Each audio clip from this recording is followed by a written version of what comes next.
Chinese billionaire and Alibaba founder Jack Ma को finally trace कर लिया गया है। पिछले 1 साल से गायब जैक मा टोक्यो में है। अमेरिकी न्यूज़पेपर फाइनेंशियल टाइम्स ने अपनी रिपोर्ट में क्लेम किया है कि ये इस वक्त टोक्यो में है एंड खुद को लो प्रोफाइल रख रहे हैं।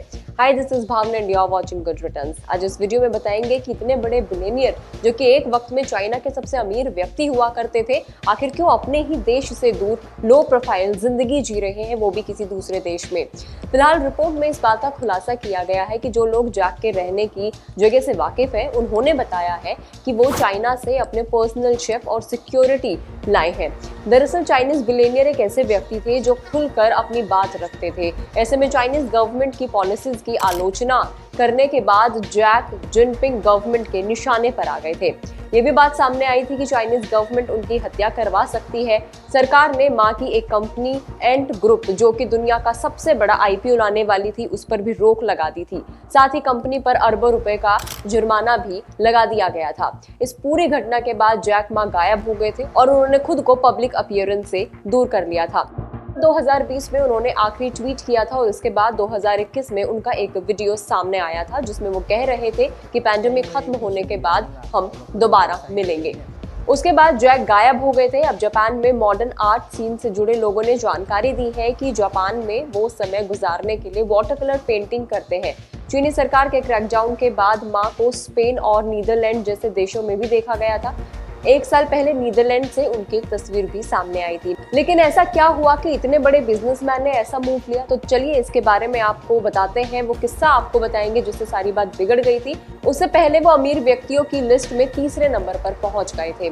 दरअसल हुआ क्या था कि जैक मा 24 अक्टूबर 2020 को शंघाई में एक प्रोग्राम के दौरान सरकारी बैंक और उनके सिस्टम की आलोचना कर रहे थे। उन्होंने कहा था कि चीनी बैंक फंडिंग के लिए कुछ गिरवी रखने की मांग करते हैं। इससे नई तकनीकों को फंड नहीं मिल पाता और नए एक्सपेरिमेंट्स रुक जाते हैं।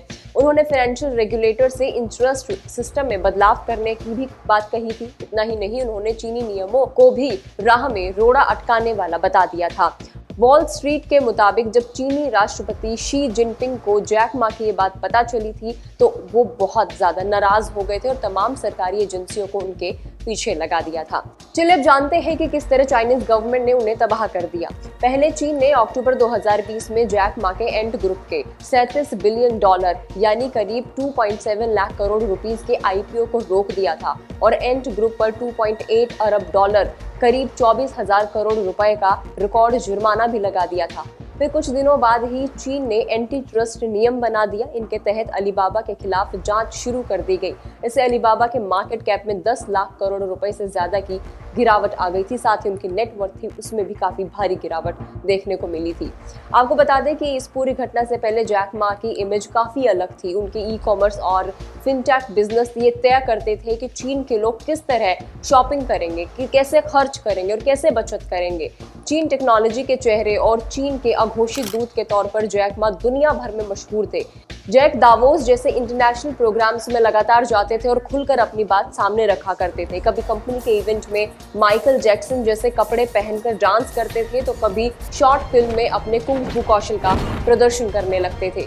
क्वार्टर्स के मुताबिक जैक मा बहुत पॉपुलर हो गए थे। चीन के सुप्रीम लीडर शी जिनपिंग से ज्यादा चर्चा भी उनके लिए खतरा बन गई थी, जिसके बाद से उनकी जो लगातार स्थितियां थी वो नीचे गिरती चली गई थी। उनकी नेटवर्थ में गिरावट आ गई थी और अब आलम ये है कि वो दूसरे देश में अपनी पहचान बदल कर रह रहे हैं।